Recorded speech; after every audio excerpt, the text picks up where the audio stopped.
Magandang gabi po mga kasaging. Content natin ngayon ay ang aking hapunan. Sana ang lahat ay kumain na. Anong oras na ba? Mag-alas 8 na po. Bali ngayon mga kasaging ay yung nandirito sa mesa, pakita lang natin Meron tayong piniritong isda. Piniritong isda, ayan po. Saka tuyo ulit, pampagana, pero konti lang yung kainin natin dyan. Tapos meron tayong Mang Tomas, pampagana, ayan po. Tapos dito kukuha lang ako ng isang kutsarang sinangag. Ito po, ayan, isang kutsarang sinangag. Dagdagan natin. Ayan lang. Ayan lang po yung kanin natin ngayon. Tapos takpan natin. Shoutout ulit kay Kuya Umad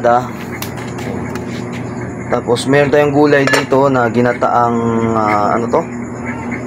may dahon ba to ng malunggay. Tapos kalabasa at paksiw na isda, yung galunggong. Ito po, pakita lang din natin. Wala tayong cameraman yung kapatid ko lumabas. Tapos syempre may kanin. Ayan po. Yung kanin natin ay Angelica. Hindi natin kainin yan. Ayan. Ito lang po yung sinangag. Tapos kukuha tayo nito. Ubusin na natin to. Yung sa kaserola.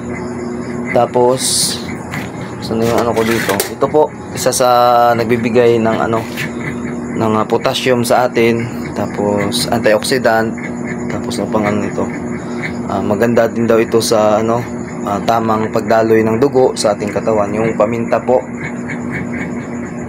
kita nyo ba? Ayan. Tapos ihalo rin natin dito yung mamaya, mga kasaging. Tapos meron tayong kapangalan ko. Bali ito po, ayan. Ito po ito po, ayan. Ito po, ayan. Bali yan lang po mga kasaging yung content natin ngayong gabi. Ayan, nakagaling ko lang sa ehersisyo.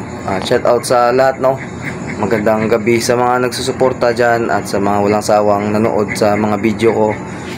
May maganda akong sabihin sa susunod na vlog. Malapit na tayo nagtaka ako mga kasaging dito sa FB page ko at ganun din sa YouTube. Sa YouTube kasi watch hour na lang yung hinihintay natin kasi lagpas 1,000 subscriber na tayo doon. May ads na rin at saka watch hour na lang para di ko alam dito kung saan kuha ng AdSense sa lugar namin, baka doon sa may bandang Malay, Katiklan, ganun. At saka dito sa aking FB page ay 60,000 minutes views at saka nasa 2,600 followers na lang yung kulang natin. At alam ko isang katutak na yung ads dyan, tapos naipon yung dollar. Nakita ko may tumuro sa akin hindi ko lang sasabihin kung magkano yung kikitain natin dyan. Yung earnings pala, yung remaining nandyan pala yan. Ayan, salamat sa iyong suporta. Pinangako ko mga kasaging, unang sahod natin magpapalitson tayo. Ayan, promise yan, i-record nyo to, i-screenshot nyo to. Baka di na ako tubuan ng buhok Ayan, shout out, salamat sa inyong suporta.